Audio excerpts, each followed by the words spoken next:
Look at the new Alienware Aurora gaming PC, and also we're doing a giveaway for one of these bad boys too, and the questions will be related to the video, so make sure you're paying attention, kids. Full disclosure, this video is sponsored by Alienware and I don't get to keep this PC.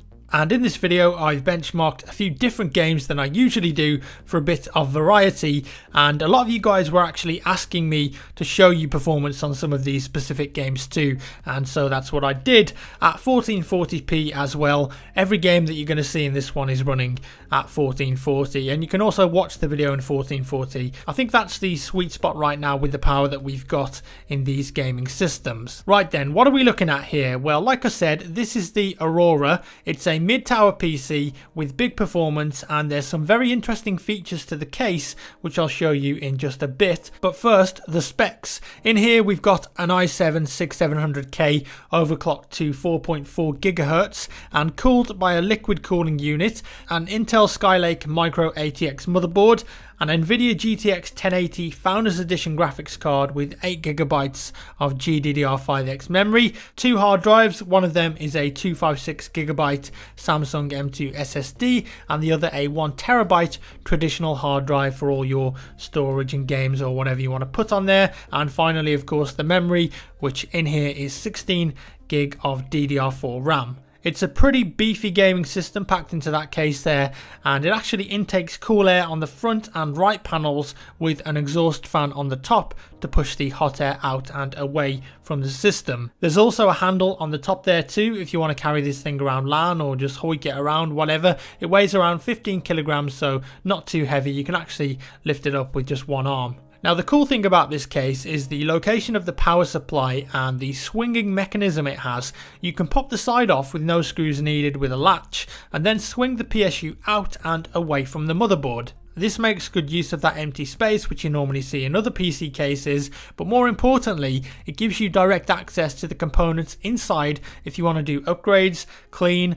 taste them maybe if you're into that. But the point is, this means that it's easy access to the system if you want to upgrade it in the future, and you're not going to need to use any tools for the graphics card, memory or hard drives if you want to add more, or if you want to put something like an Elgato capture card in, something like that. So it's very easy to work with. I actually managed to open it up, remove a GTX 970 and put a GTX 1080 in there in less than 30 seconds. Just remember to put the power back into the graphics card if you're doing this. Very straightforward. Even your nan could do it. I believe in your nan, bro. You can actually get 2 cards in here if you want for SLI, but the 1080 I think is more than adequate for 1440p. So moving on, let's see some of that gaming performance, shall we? As always with these things, I don't like running synthetic benchmarks like 3D Mark and Heaven. I like to see actual games because that's what you do on a gaming PC. And we're going to start off with Rainbow Six Siege. Absolutely maxed out graphics here with the special ultra quality texture pack turned on, so it looks great. And pay attention to the FPS in the top left hand corner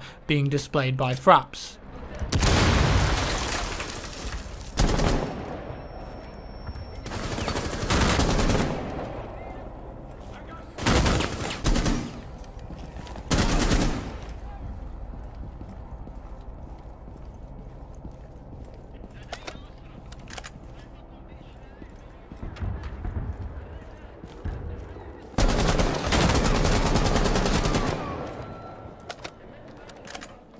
On average there, we're looking at 103 frames per second, which is very smooth indeed, especially if you're using a high frequency monitor. Moving on, Arma 3. I've never actually used this in a benchmark video before because the engine isn't very well optimized at all, but you guys always request this when I do overviews of PCs. So what you see in here is the game running at 1440p, and I'm pretty sure I set this to maximum settings apart from water reflections. I'd actually forgotten how nice this game can look on high graphics because whenever I play it, I usually run it on lower settings to try and get 60 FPS. But when it's maxed out like this, it can be a gorgeous looking game, almost photorealistic at times. Once again, pay attention to the frame rate, and this is on a multiplayer team deathmatch server.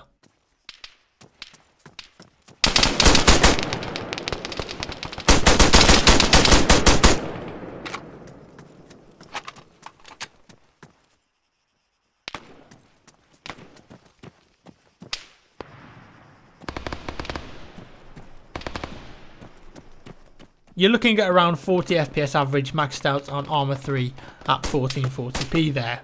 The Witcher 3, beautiful game, some of the nicest sunsets and forests you'll see in a video game. It's all maxed out apart from Nvidia Hairworks, which absolutely kills your FPS, and I don't think anyone really cares about it that much, so I turned it off. Let's take a look at the performance.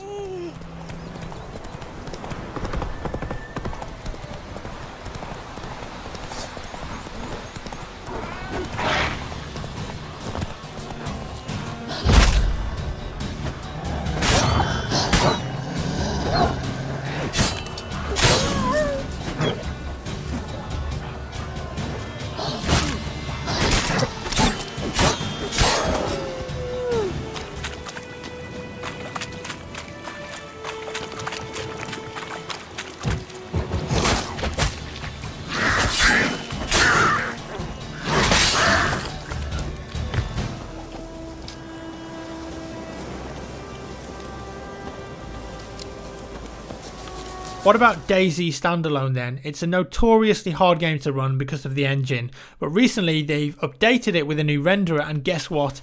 It actually bloody works now.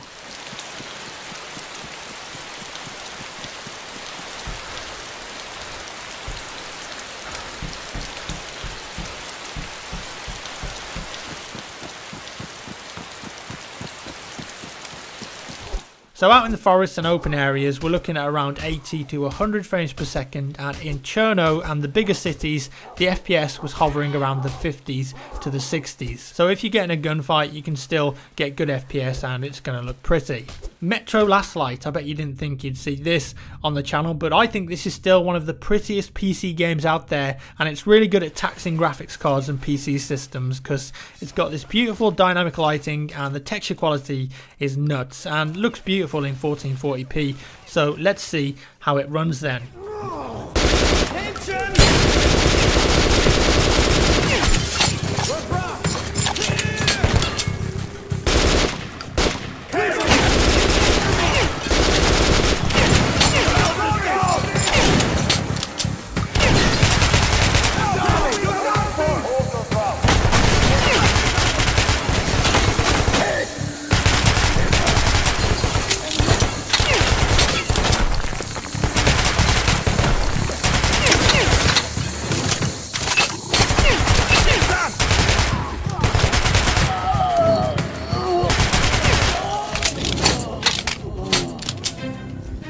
How good does that look? Beautiful game, and the Aurora will net you around 55 FPS average on maxed out settings. BF4, gotta include some cheeky BF4, haven't I? Operation Locker, 64 players, absolute mayhem. I even left motion blur on for once. Let's see how the system does.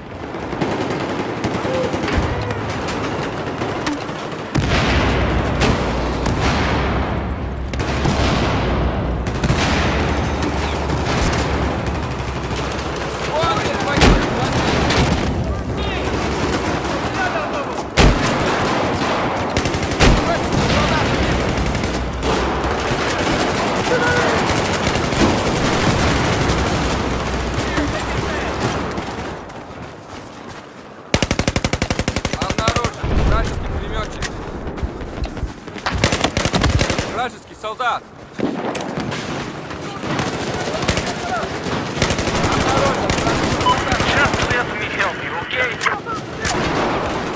So outside we're looking at about 160 FPS and inside an average of 110. Still looks great this game, but roll on BF1 to be honest. And finally the Hitman DX12 demo in the background at the moment, just FYI. I couldn't get Fraps to work on this, but you can make out the FPS there because I zoomed it in, and that's going to give you an idea of the performance in a new DX12 game.